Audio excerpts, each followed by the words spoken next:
fucking hilarious, dude. Hey, you! Do you feel stuck? Tired of streaming in your mother's basement with no results? Do you want to make more engaging gaming content for your audience? Class is about to start. Stick around, you might learn a thing or two. And welcome to the Rage Academy. If it's your first time stopping by, the Rage Academy is your academic knowledge base for gaming-focused content creation. My name is Patrick, I'm a professional content creator, and I'm here to share the skills I've learned over my career to help you achieve your content goals. Today, my dear students, we're studying the skills I find most valuable when I'm producing a piece of content. We're going to talk about the top 3 skills you can start working on today to start creating better gaming content. Without further ado, Skill 1. Organization.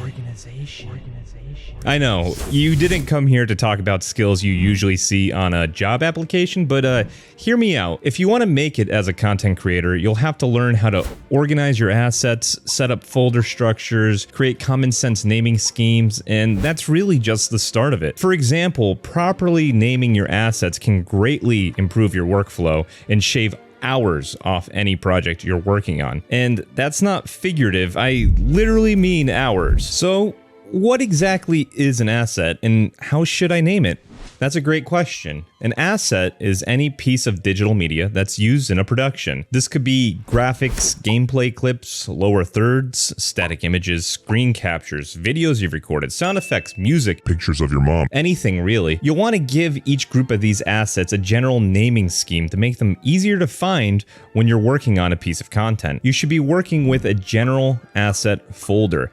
This is where most of the assets will be stored for content creation. Inside this asset folder, you can separate your files with different folders. You may have a folder for gaming clips, animations, memes, and more. If you're adding new files to your meme folder, it makes sense to rename the files with a description of what it is, followed by _meme. This way, at a glance, you immediately know what it is, and if you need to look for one of these files, you could just type meme into File Explorer, and the files with that tag will appear. This is my general method for collecting and organizing assets for production. So what's a production? A production is the piece of content you're trying to create, whether it's a 30-second TikTok shitpost, a 10-minute YouTube video, an ad, Video sponsored by Rage Shadow. or a full-length motion film. So when I say organization skills, what I mean is your ability to ingest and sort a massive amount of data. And if you're like me, then you probably record every single moment of gameplay. It's going to be good habit to start renaming all these files and placing them in a labeled folder structure. This applies to Twitch VODs too. If you're downloading your VODs to make content from, start labeling them and storing them appropriately. And speaking of Twitch, I stream every Sunday and Wednesday at 7 p.m. if you're into that. Come hang out. If you want to go the extra mile, then you can use an Excel spreadsheet and enter all the information about your clips here. This way, when you need to find a clip for a 3K frag, for example, it's as simple as opening your spreadsheet, bringing up the find window, and typing in the description of whatever you're looking for. Properly naming your assets and storing them in a safe, well-structured location is the best starting tip I could give. I'm currently in the process of building a server with my old desktop computer parts. The whole point is to build a data redundant NAS, a network attached storage, to specifically store media files for content creation. So if that's something you'd like to learn about, let me know in the comments. Skill 2. I bet you have a ton of different ideas for types of content you want to create, but you don't know where to start. The first step of your production should start with a script. Scripts are your cohesive roadmap for a piece of content you are creating. It's how you make sure everyone, including your audience, is on the same page as you develop your ideas. Your script doesn't have to be all text either. It can include cues for graphics, editing ideas, sound effects, anything that you really want to see during your production. It's your lifeline, and you're going to reference it repeatedly. Here's an example of what one of my scripts looks like.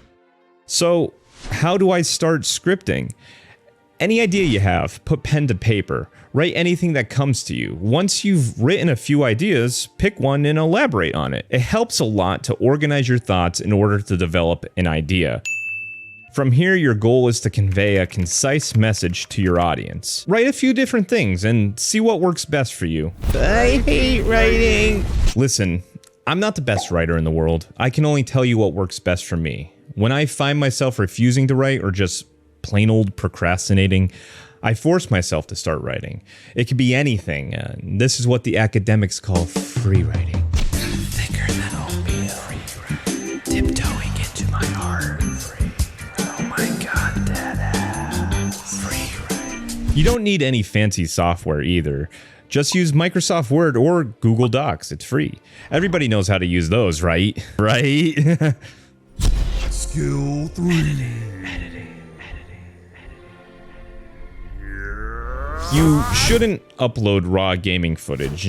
No one's ever gonna watch that. Instead, what you should do is use your gaming footage in the context of a much larger idea. For example, strategy videos are very popular. In order to create something like this, you'll need to collect the in-game assets, write a script about the strategy you're focusing on, and then edit everything together into an entertaining masterpiece. In order to get your message out, you're going to have to learn how to edit. I know it sounds daunting, especially if you don't have a background in media, but I'm here to help. So, where should I start? There are a few big hitters when it comes to editing programs. There's the free option of Davinci Resolve. This might work best if you're on a budget. And don't let the free stamp fool you either. Davinci Resolve is robust with features and will satisfy almost anyone's needs. There's Apple's exclusive Final Cut Pro.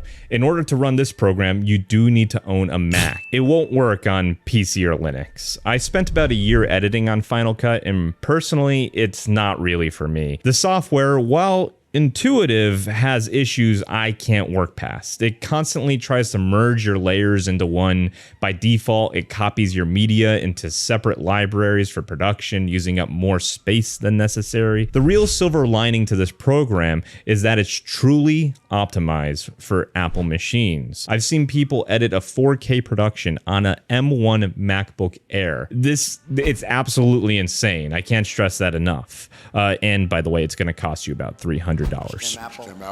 My favorite, and what I've spent the most time working with, is Adobe Premiere. It's incredibly intuitive, affordable, and hardly ever crashes for me anymore. It costs about $20 a month through Adobe's Creative Cloud service, and personally, I'm not a fan of subscription services. I'd rather spend the money up front, but that's just my 2 cents. In my opinion, if you're a zero experience editor, start with Davinci Resolve. There's zero cost and no risk to you. You can familiarize yourself with a workflow and start producing your own content without any paywalls. As much as I like Premiere, it has some big issues you will not understand how to work around as a beginning editor. And that was the bell.